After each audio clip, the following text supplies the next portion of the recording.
Halo geng, jumpa lagi kita di part yang ke-11. So untuk part yang ke-11 ni aku nak buat pemasangan kipas kipas shielding lah di shielding plaster kita yang baru tu kan. Sebelum ni kita dah pasangkan lampu. Hari ni kita nak pasangkan kipas. Okey, so korang boleh tengok kipas dia kita ambil yang color warna coklat.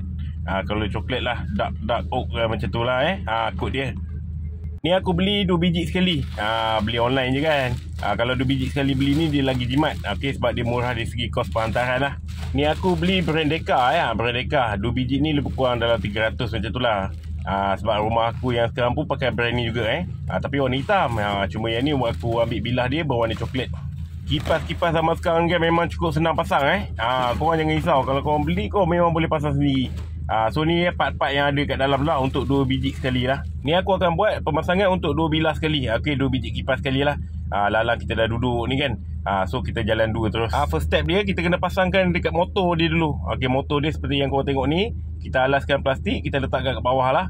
Kemudian kita pasangkan je batang dia batang dia tu yang pendek tu. Selitkanlah semua wire melalui batang tu dan kita buat ikatan skru lah. Skru tu pastikan kita ikat kemas terus. Okey, dengan ketat terus tak ada 2-3 kali kerja lah. Kemudian dia ada safety pin dia tu. Okey, korang pasangkan sekali.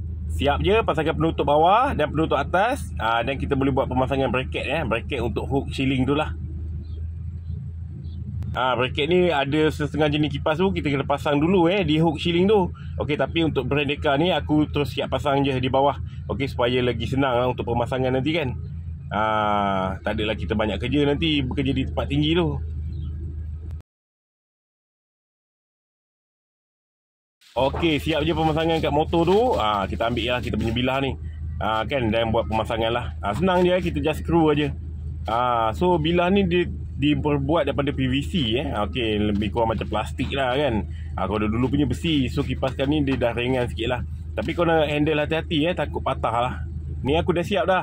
Buat 2 biji sekali kipas sekali jalan lah Pastikan korang letak bawah ni jangan pijak nanti patah So jom kita buat pemasangan pula di shielding. Korang jangan takut nak buat pemasangan sendiri. Okey, sebab kipas yang model-model yang baru-baru ni semuanya memang ringan.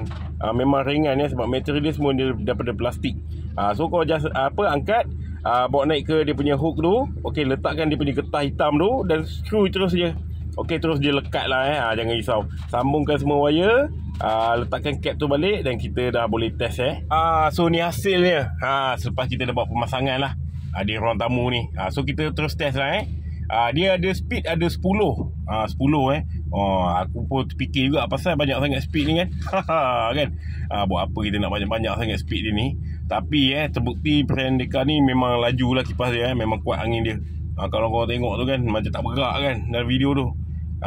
Memang puas hati lah.